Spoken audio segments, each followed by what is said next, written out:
Hi, welcome to Open Hand Farm. My name is Penny, and we harvested potatoes.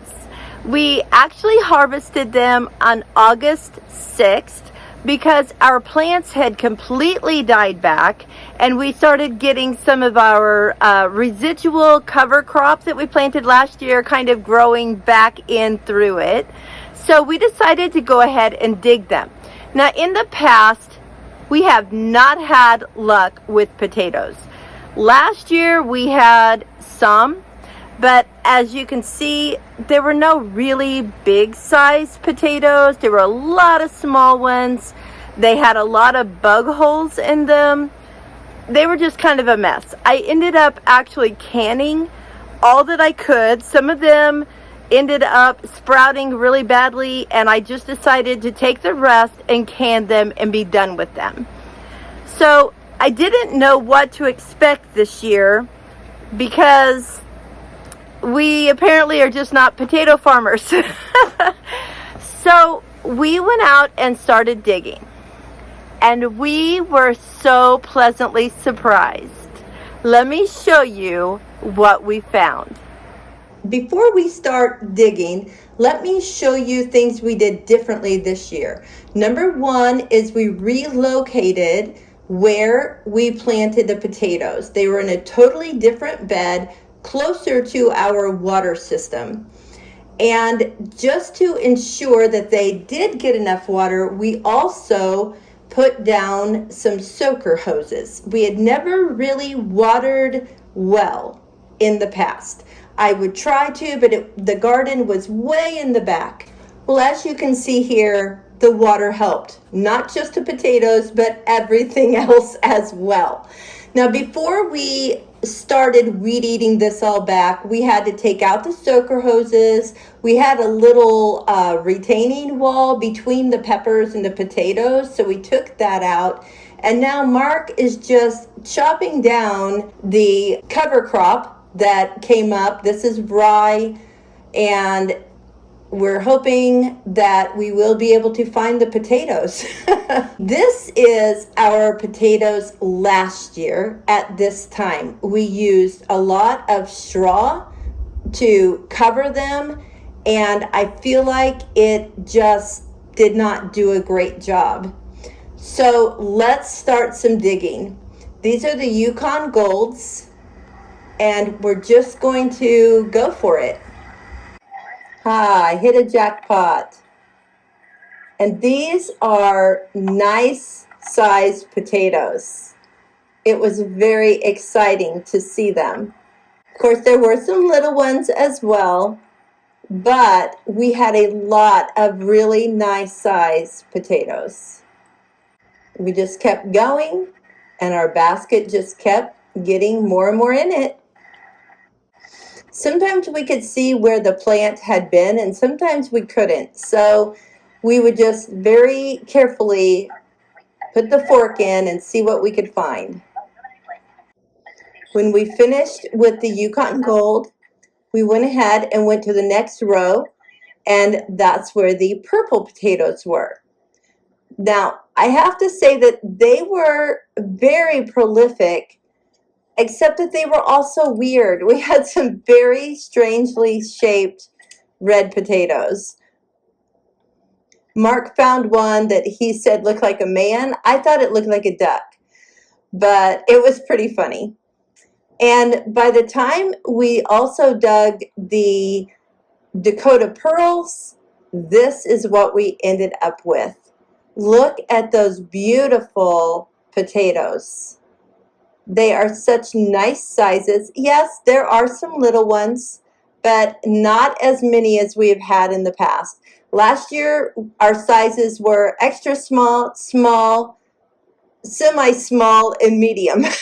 And this year, we actually had some good size. Now, they weren't russets like big baking potatoes, but they were big for us. We'll probably end up having some volunteers in the spring where we missed some. But in the opposite corner over there, we have sweet potatoes. So we'll be digging those in a month or so. And now let's weigh these potatoes and see what we have. For the Yukon Gold, we had 29 pounds, and when we subtract the crate, it was 24 pounds.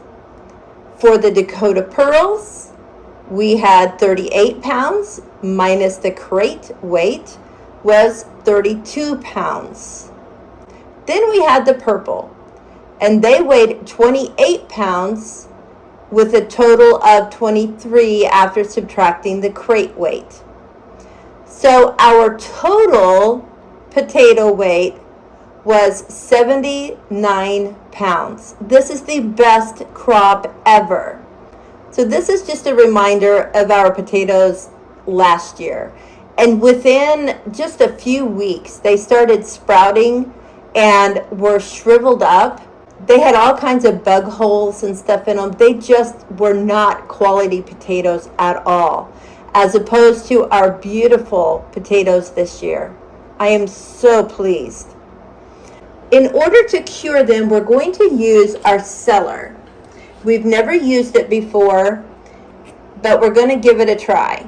So in curing potatoes, it should be done in high humidity, 85 to 95%, and a temperature of 45 to 60 degrees Fahrenheit. Well, we unfortunately do not have that. We have 65 degrees, but it is humid down in that cellar. So Mark went down and put a light in, and then I just transferred the potatoes into smaller boxes. Now these need to cure for 7 to 10 days. We did not leave them in their boxes. We laid them out on some makeshift tables that Mark made out of just an old door and some sawhorses, and then we took a board and put it on top of a couple buckets. So this is how we left them for 10 days. Then we went down to figure out how we would store them. I feel like we're making a scary movie. We're down in our cellar that's in our larder, and we are sorting our potatoes into sizes so that we can use them appropriately. The smaller ones, I want to go ahead and can. I don't want to peel them and work on them, like leave them at all. But we have a lot of medium and large size, so we're sorting those as well. And we're making sure that there are no cuts or scrapes on them, because I'll just put those in the small potato basket so we go ahead and use them. I'm doing the Dakota Pearl. And you're getting in my light. I know, I'm so sorry. It's hard to decide what is small and what is not. That one has a little bit of a hole in it, so I'm going to put it in with the little ones. Mark is doing the red, and there's a lot of weird red potatoes. I'm sorry, the purple potatoes. And there are a lot of weird purple potatoes. Here. So I have two here that are mostly green. So I'm going to just set those in the small box, and I'll know not to use them. We're saying that if it fits in the palm of your hand, it's considered bigger. Then this one, not so much. That's a medium. And then we have small ones. I think the Dakota Pearl are the prettiest, the cleanest. Some of the Goldens have this like bumpy scale looking stuff on the skin. They feel okay. They don't feel bad or anything, but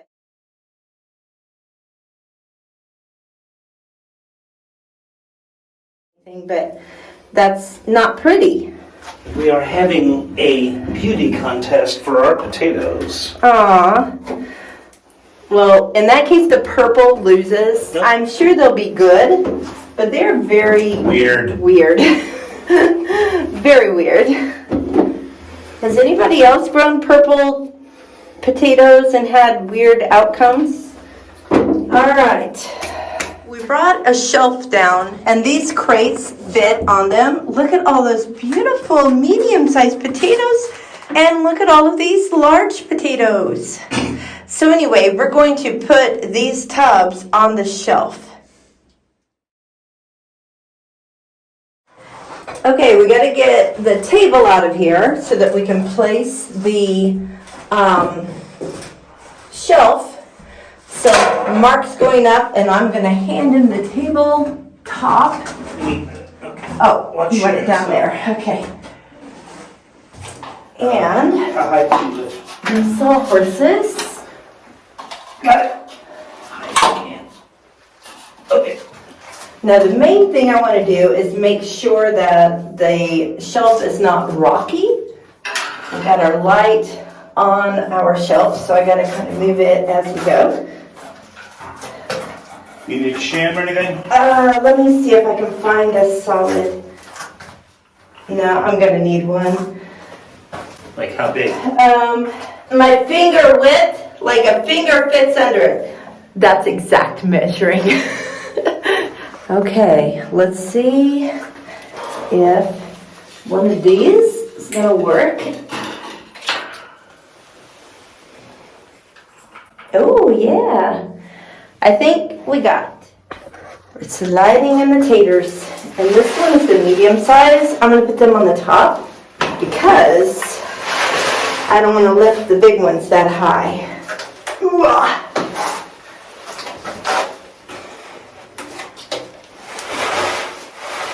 Okay, we have potatoes in our cellar. That's exciting. We've never had anything in our cellar before.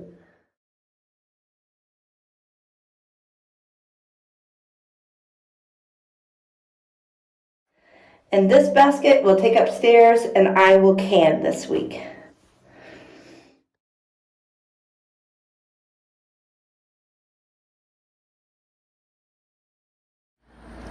I still cannot believe we have as many potatoes as we do this year.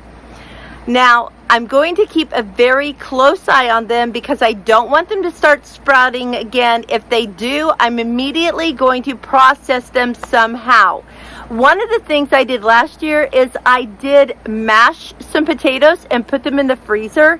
And I had a lot of people tell me that they will end up tasting gritty or being really wet. I did not have that problem. I don't know if it was because I used fresh potatoes instead of store-bought.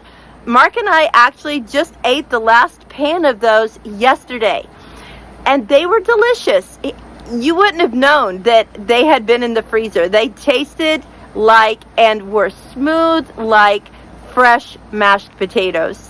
As you can see right here, we have covered our potato area with a tarp because, like I said, there were some cover crops that were wanting to come through and start kind of regrowing because we didn't get them totally terminated.